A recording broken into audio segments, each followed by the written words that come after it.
ओम शांति।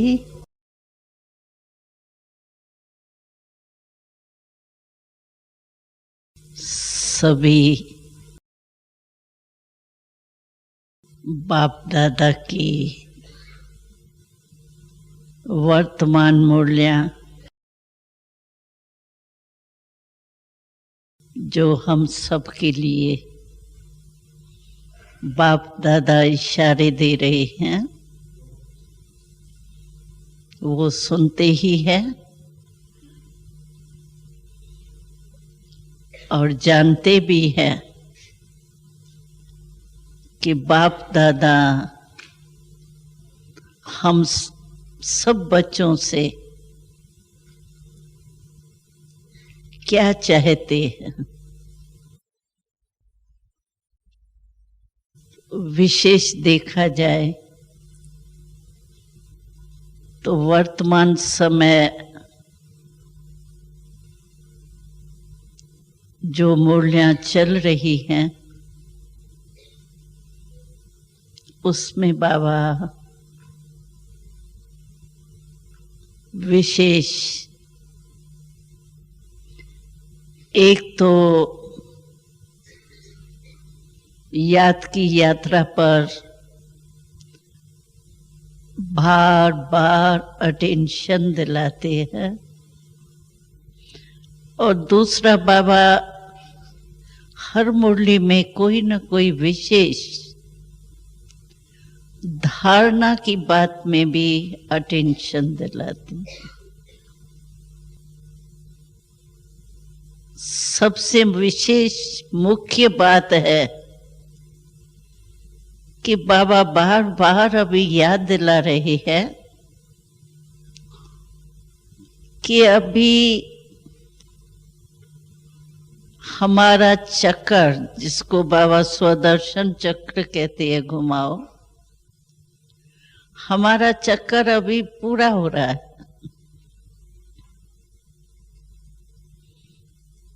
यह हमारा नाटक का पाठ अभी पूरा हो रहा है। तो जब पाठ पूरा होता है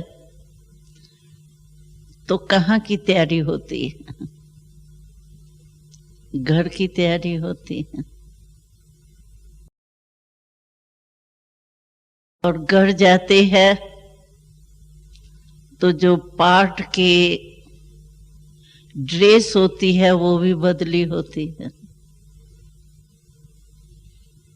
तो बाबा हर मुरली में हम लोगों को याद दिलाता है कि अभी अपने घर जाने का समय है। तो घर जाने का समय है तो ये ड्रेस जरूर बदली करनी।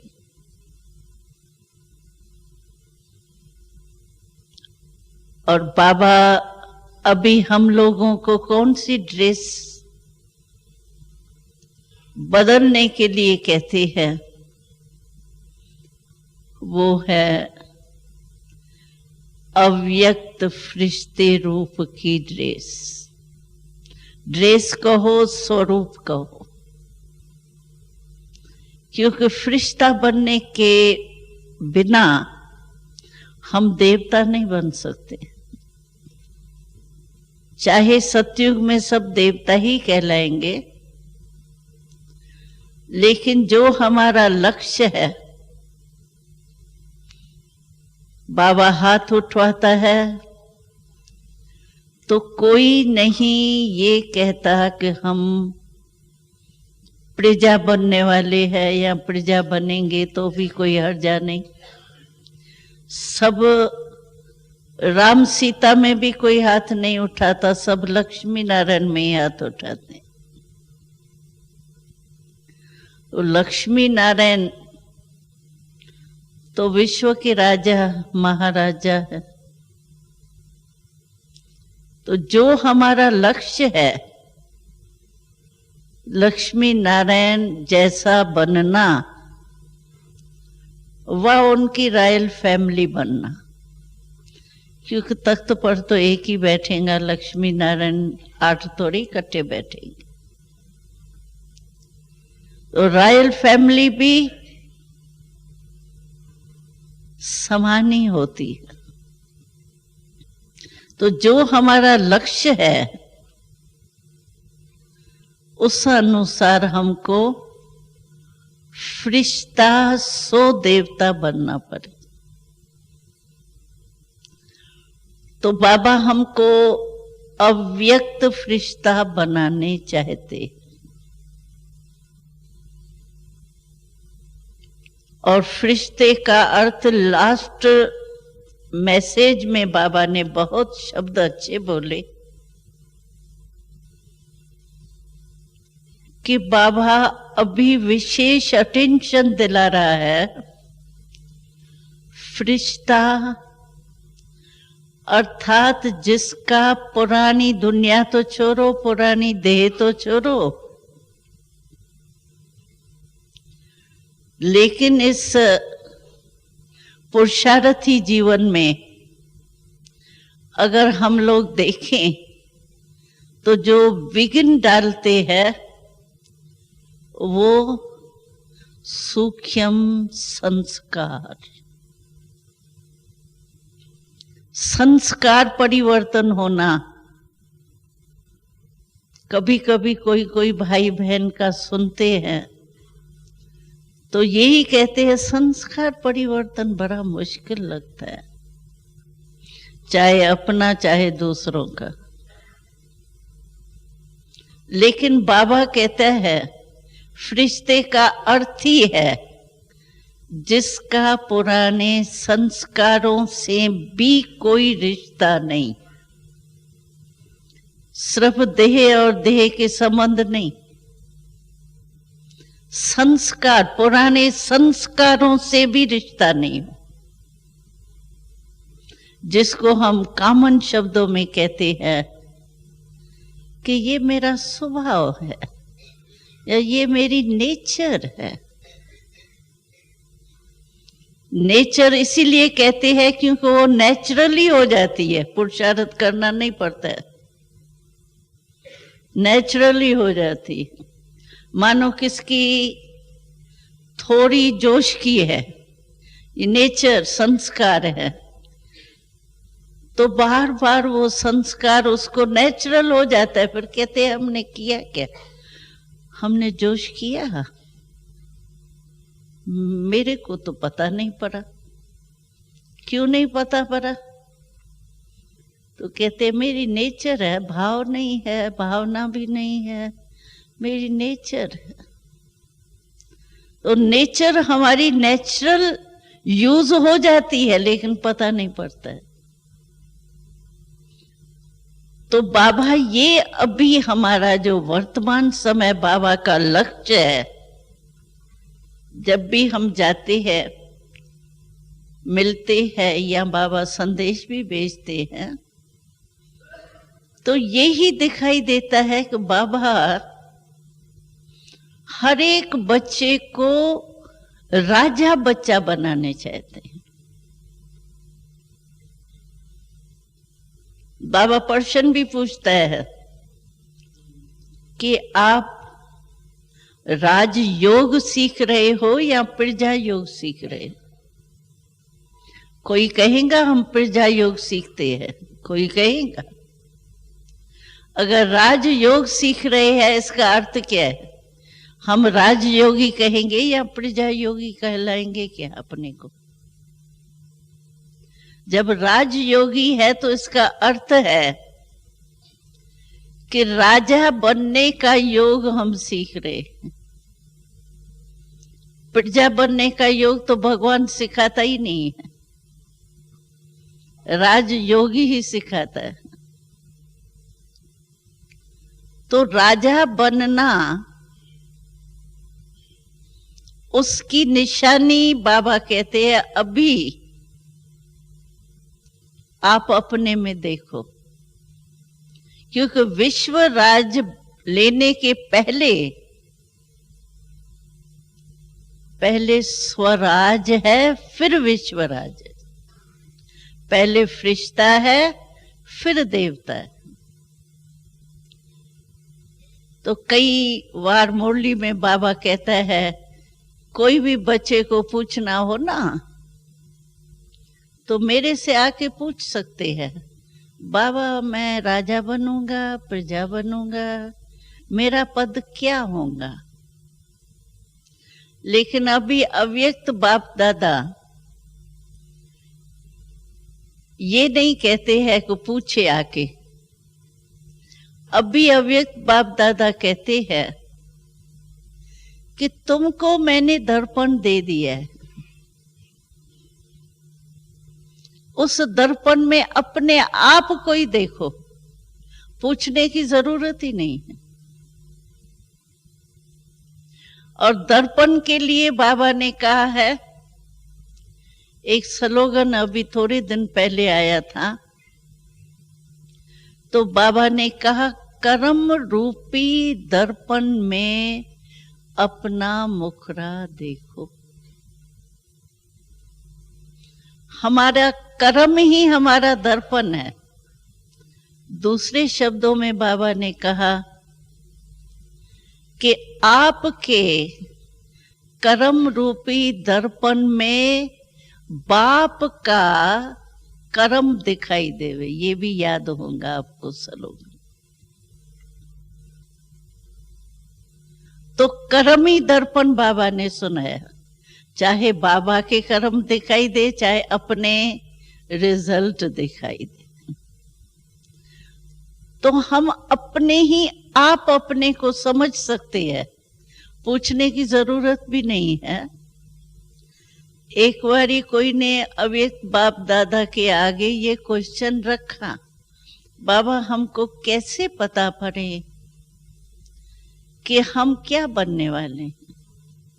यानी हम अपने को समझे, हाँ हम तो लक्ष्मी नारायण जैसे बनेंगे, और होवे कुछ भी नहीं, अपने को धोखा दे रहे हो। तो बाबा ने बहुत अच्छी परख की निशानी बताई। बाबा ने कहा, इस समय तुम स्वराज अधिकारी हो। तो वो तो हाँ ही कहेंगे ना, कोई ना थोड़ी करेंगे। हाँ बाबा। तो बाबा ने कहा उसको, तो स्वराज अधिकारी अर्थात स्व के ऊपर राज कर रहे हो।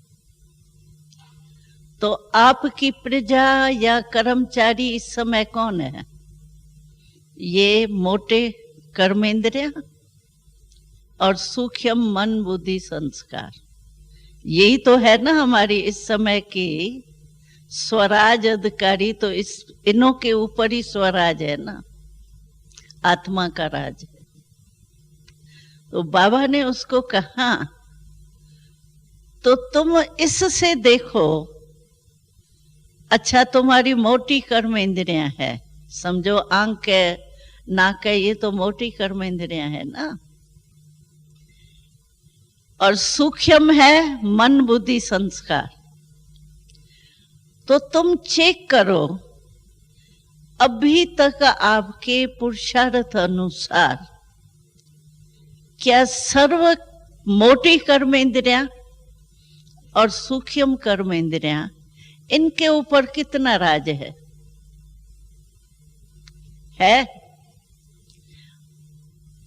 अभी आंख है, आंख भी कहाँ धोखा दे देती है छोटी सी आंख, छोटा सा मन का, परंतु धोखा कितना बड़ा दे देती है। कान है, वो भी धोखा देते हैं। सुनने की इच्छा होती है, क्या हो रहा है, कैसे हो रहा है, हाँ ये हुआ, ये हुआ, हमको तो बड़ी अच्छी खबरें सुनाई, आपने तो बड़ी हमको नॉलेजफुल बना दिया। अभी कान परचिंतन के, दूसरे की बातें सुनना, उस तरफ इंटरेस्ट लेते हैं। समझो कोई बात हो गई, तो ये तो है हमारे ब्राह्मणों का एक प्रसिद्धि है कि कोई भी बात कहाँ छिपती नहीं है, फैलती जरूर है। दूसरे शब्दों में बाबा हंसी में कहता था, यहाँ दीवार को भी कान है। अभी दीवार तो चारों ओर है, कान है दीवार को, तो सभी कान में जाएंगी ना। तो समझो कान भी धोखा दे देते हैं हमको। क्यों धोखा देता है, उसका कारण बाबा सुनाता है कि द्वापर से लेकर के तुमने फालतू कथाएं सुनने की आदत पड़ी हुई है ना। रामायण क्या है, भागवत क्या है, सारे गपोरे। तो व्यर्थ बातों सुनने के 63 जन्म के संस्कार हैं। तो यहां भी समझो संगम पर कोई भी ऐसी फालतू बात होगी ना, उसमें इंटरेस्ट ज्यादा जाएगा। हाँ, और कोई ज्ञान की पॉइंट रिपीट कर रहे होंगे, नहीं हमने तो आज की मुरली हमने सुन ली है, वही कर रहे हैं ना, ठीक है। तो कान भी धोखा दे देता है, आंख भी धोखा दे देती है। आत्मा के बजाय अगर हम देह को देखते हैं तो आंख भी धोखा दे देती है, मुख भी धोखा दे देता है। जो बोलना नहीं चाहिए वो बोल देते हैं, माना मुख ने धोखा दिया ना। संस्कार धोखा दे देते हैं, मन धोखा दे देता है। मन मेरे को चला रहा है या मैं मन को चला रही हूं।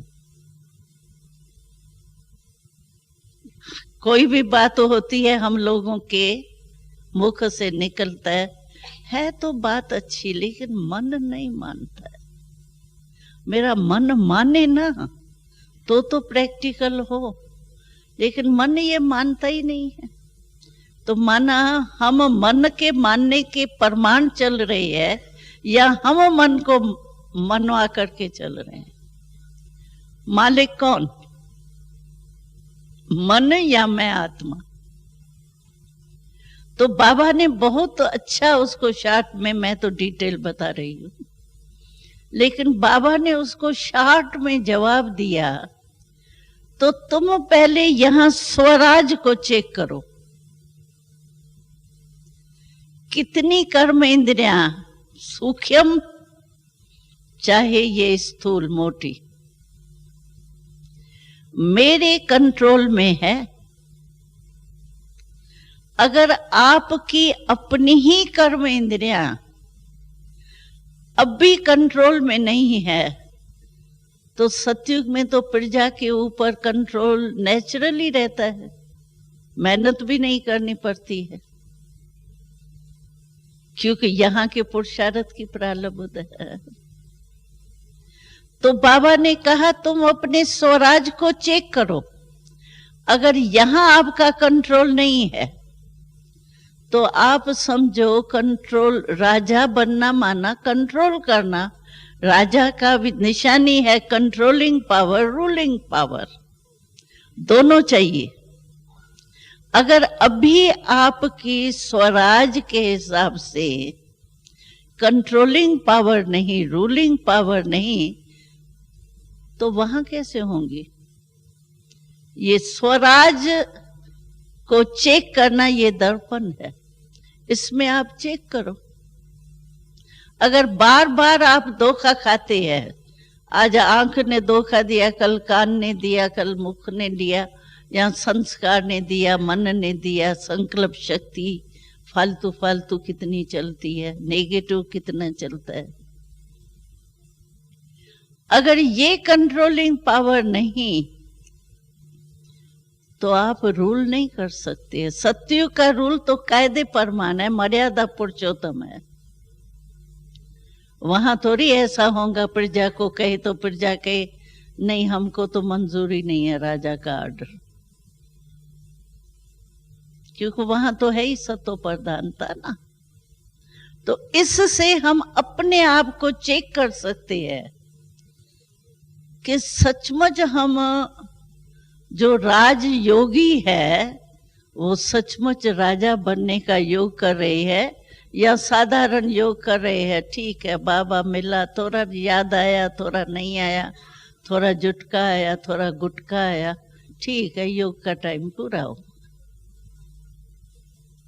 तो वो कैसे विश्व का राज लेंगे? और वो फरिश्ता भी नहीं बन सकता है। फरिश्ता माना रिश्ता नहीं, और हमारी कर्म इंद्रिया हमारे कंट्रोल में नहीं, तो रिश्ता है ना। और फरिश्ते का अर्थ ही है जिसका रिश्ता पुरानी दुनिया से नहीं, पुराने संस्कारों से नहीं। बाबा ने बहुत अभी लास्ट संदेश में इस शब्दों में बाबा ने कहा, मेरी एक आश है बच्चों में। तो बाप की आश कौन पूर्ण करता है? बच्चे ही तो करते हैं। तो हम सब बच्चे हैं। तो बाबा की एक आशा बाबा ने कहा मेरी है, मैं महारास देखने चाहता हूं। शास्त्रों में महारास का कितना वर्णन है, चित्र भी बनाए हैं महारास के, जिसमें एक बाबा दूसरा बच्चा, मतलब वो तो राधे कृष्ण दिखा देते, कृष्ण और गोपी, लेकिन हम तो कहेंगे ना बाबा और हम ये रहा। तो बाबा ने कहा महारास कौन सी देखने चाहता हूं? संस्कार मिलन की रास, इसको कहता हूं मैं महारास। अच्छा, हम लोग क्या है कि गलती क्या करते हैं, हम समझते हम ठीक है, लेकिन वो मेरे को साथ नहीं देता, वायुमंडल साथ नहीं देता, साथी साथ नहीं देता, सेंटर के समझो निमित्त टीचर साथ नहीं देती, दादियां मुझे आगे नहीं बढ़ाती, दूसरों के ऊपर हम ज्यादा ध्यान हमारा चला जाता है। मुझे एडजस्ट होना है, अपने ऊपर ध्यान कम जाता है। मुझे बदलना है, हमारा स्लोगन है, बदला न लो बदल के दिखाओ। कितना पुराना स्लोगन है हमारा ये, बदला नहीं लो। हम कहेंगे वो बदले ना, थोड़ा सा सिर्फ थोड़ा सहयोग देवे ना मेरे को, मेरी अवस्था बहुत अच्छी हो सकती है, सिर्फ ये थोड़ा। ये क्यों नहीं, वो भी तो कहेगा ये मेरे को सहयोग दे। अगर मैं कहती हूं ये मेरे को सहयोग दे, तो वो भी तो कहेगा ये मेरे को सहयोग दे। आकर बदलना तो दोनों को पड़ेगा ना। बाबा ने बहुत अच्छे मिसाल दिए हमको। अच्छा समझो, बहुत करे संस्कार वाला है। अभी 63 जन्म का हिसाब मेरा बना हुआ है, तो मेरे को वही बहुत करे संस्कार वाले ही साथी मिलेंगे। मैंने बनाया है ना उससे। पूछ के बाबा ने एक को कहा, बाबा को एक ने कहा कि बाबा अभी तो आप माया को कह दो ना मेरे पास आ जाओ वापस, बच्चों को नहीं सताओ, मेरे पास आ जाओ बाबा, माया को अपने पास रख दो ना।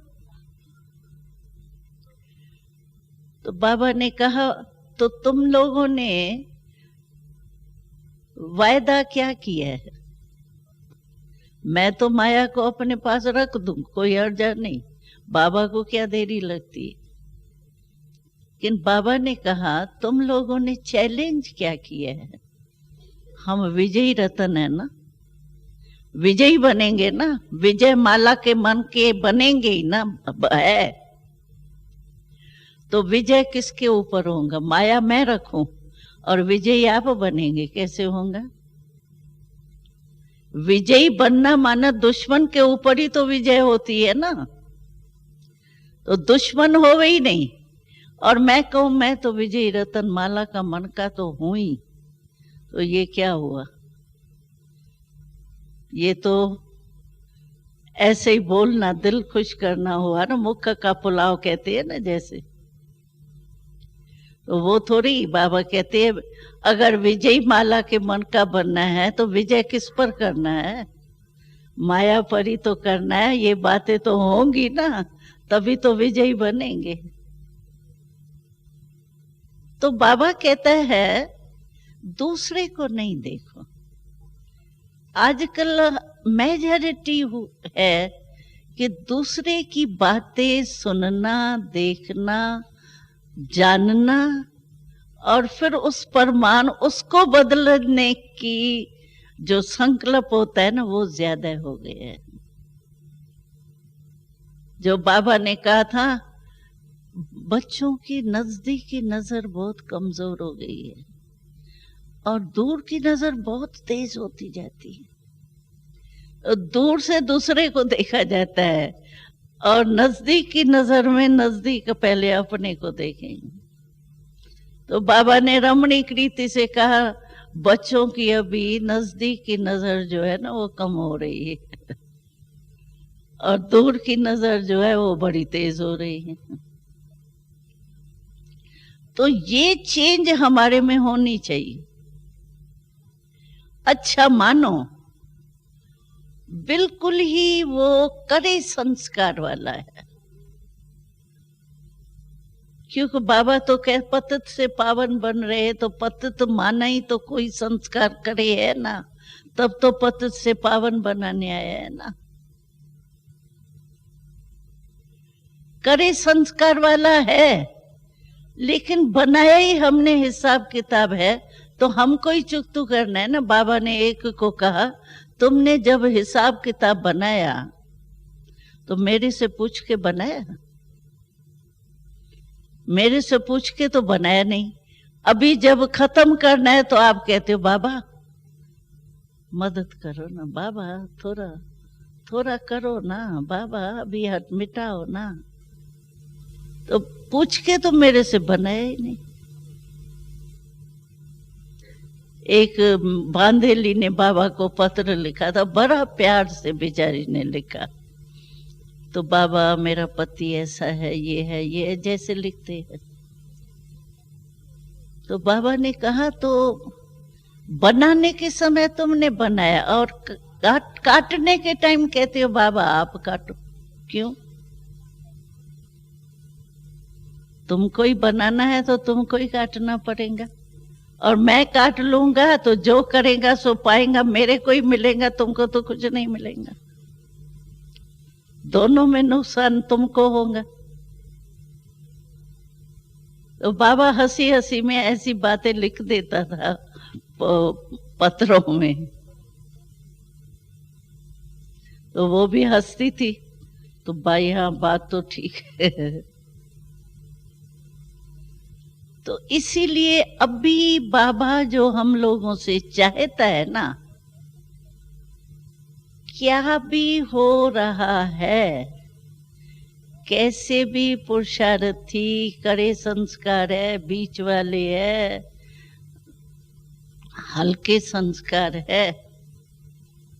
कोई ने कहा अभी तो और ही ज्यादा है, पहले थोड़ी माया कम थी, अभी तो चारों ओर और ही माया तेज हो रही।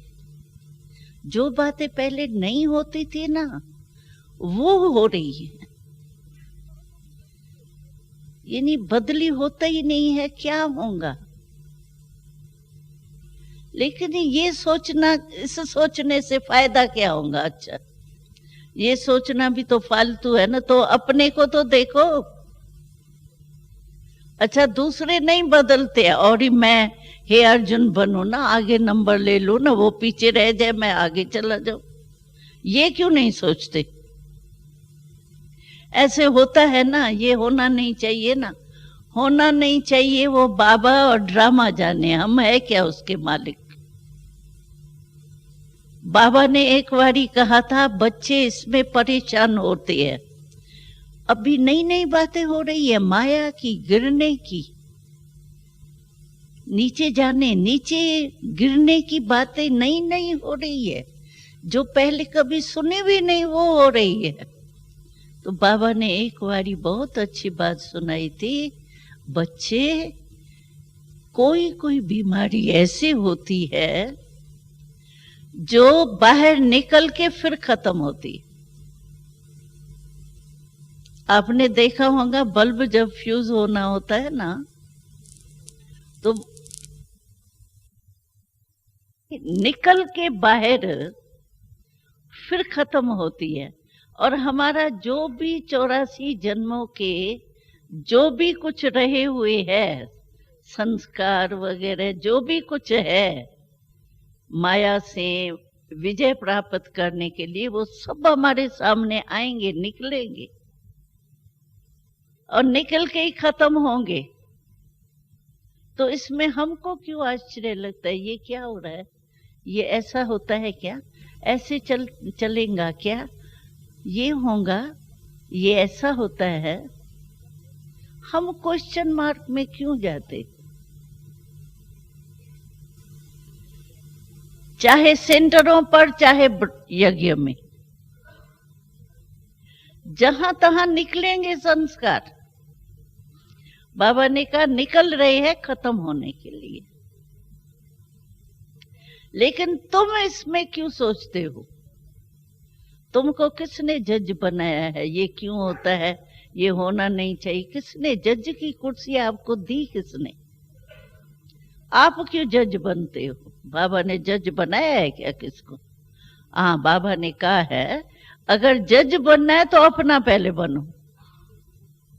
इंग्लिश में क्या है, जज योर सेल्फ, क्या कुछ कहते हैं। हाँ, तो अपना जज बनो पहले। दूसरों के जज तो बैठा है बाबा, हिसाब किताब बाबा के हाथ में है, आपके हाथ में थोड़ी ही है। यानी जो बाबा ने 3 बिंदियों का राज सुनाया है ना, वो हम यूज नहीं करते। सचमुच अगर और कुछ भी ज्ञान चलो भूल गया, लेकिन 3 बिंदियां अगर हमको याद हो, सारे दिन में चलते फिरते 3 बिंदियों का ज्ञान इमर्ज हो। ऐसे नहीं हमारी बुद्धि में तो है 3 बिंदियां है, लेकिन जब समय आवे तो बिंदी गुम हो जाए, क्वेश्चन मार्क हो जाए, तो वो याद थोड़ी रही। अगर सचमुच फुल स्टॉप लगाने आवे हमको, और हमको बाबा ने हमारे पुरुषार्थ के लिए यही स्लोगन दिया कि तुम जो बीता वो भी अच्छा, जो हो रहा है वो और अच्छा, और जो होने वाला है वो और बहुत बहुत बहुत बहुत अच्छा। अगर तीनों काल हम अपने प्रति अच्छा अच्छा सोचें, बुरा भी अच्छे में बदल सकता है। क्यों नहीं बदल सकता है? हमारी चैलेंज क्या है? हम विश्व परिवर्तन क्या, प्रकृति को भी परिवर्तन करने वाले हैं। प्रकृति भी तमो प्रधान से सतो प्रधान बन जाएंगी। तो जब हम बुरे को अच्छा कर सकते हैं, तो बातों को, बुरी को अच्छा नहीं बदल सकते? वो भी तो बदल सकते हैं ना। लेकिन बदलने की के बजाय सोच में पड़ जाते। ये क्यों हुआ, इसने ऐसा क्यों किया, ऐसा हुआ होगा, ऐसा हुआ होगा, पता नहीं क्या हवाई किले बनते रहते, जिसका सार कुछ नहीं निकलता। फिर भी परेशान खुद ही होते हैं और खुद ही अपने को निकालना पड़ता है। इतना लंबा सा किला बना के फिर गिराना पड़ता है। इससे बनाए क्यों फालतू हवाई महल? तो अभी बाबा हम लोगों से जो चाहना रखते हैं, वो यही चाहना रखते हैं कि बस अभी संस्कार मिलाओ। संस्कार को क्रिटिसाइज नहीं करो, ये क्यों, ये कैसे, ये ऐसा नहीं करो। संस्कार की महारास दिखाओ बाबा को।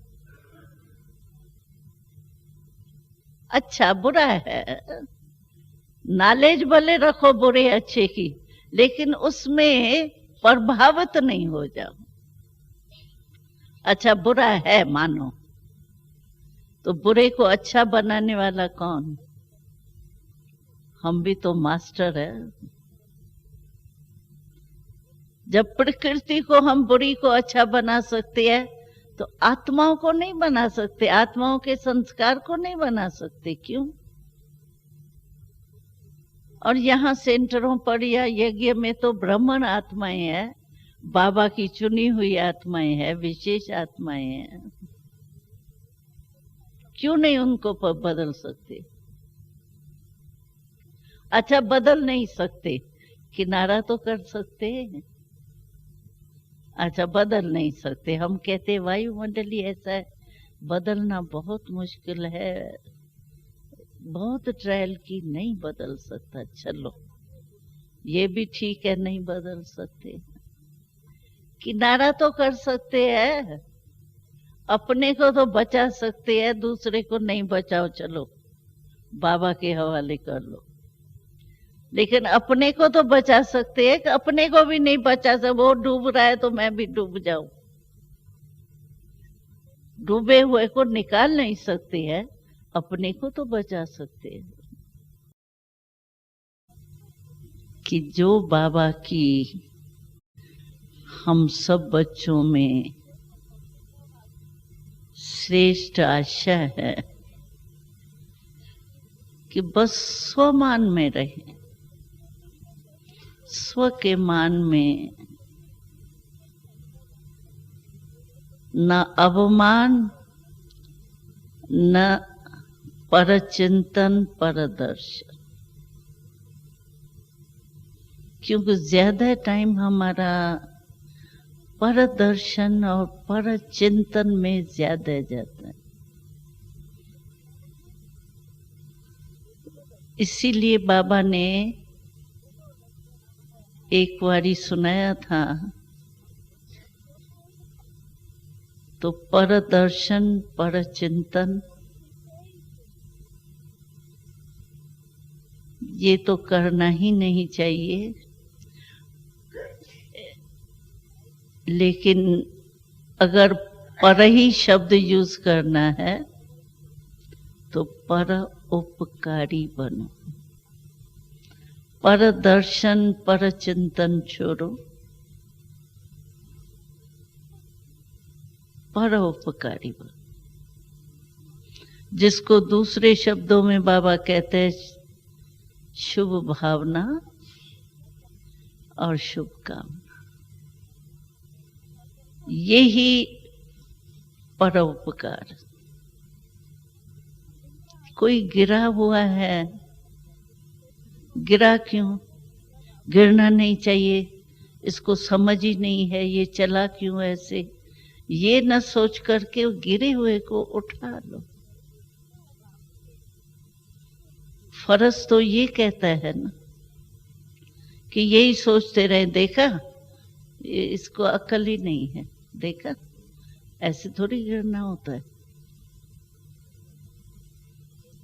एक तो बेचारा गिरा हुआ है, दूसरा आपने भी उसको जैसे एक पत्थरी मार लिया मूर्ख का, लेकिन उसको उठाओ। उठाएंगे माना शुभ चिंतन, शुभ भावना, शुभ काम। अगर उस आत्मा के प्रति शुभ भावना शुभ कामना है तो सब कुछ ठीक हो सकता है। इसीलिए बाबा ने कहा है अपने स्वमान में रहो, स्व अवमान में नहीं, स्वमान। और स्वमान ऐसी चीज है जो स्वमान वाला सम्मान दूसरे को देगा ही। अगर स्वमान नहीं है तो सम्मान आप किसको भी नहीं दे सकते दिल से। एक होता है दिखावे के लिए से, हाँ ठीक हो, हाँ बहुत अच्छा हो जाएगा, अंदर में वो चल रहा है। लेकिन स्वमान में होंगे तो सम्मान स्वतः ही दूसरे को हो मिलेगा ही हमारे द्वारा, और वो खुश रहेंगे, समझेगा मुझे मदद की, दुआ दी। और मैं तो एक बात समझती हूँ, सबसे सहज पुरुषार्थ है और कुछ नहीं कर सकती है, कोई हर्जा नहीं। चलो योग नहीं, मेरा बीज रूप नहीं हो सकते है, वो नहीं हो सकते है, वो धीरे धीरे आप ही ठीक हो जाएंगी। सिर्फ ये पुरुषार्थ करो, मुझे दुख न देना है न लेना। देना है तो है, लेना भी नहीं है। कोई दुख दे तो मुझे लेना नहीं है, बस। न दुख देना है न दुख लेना है।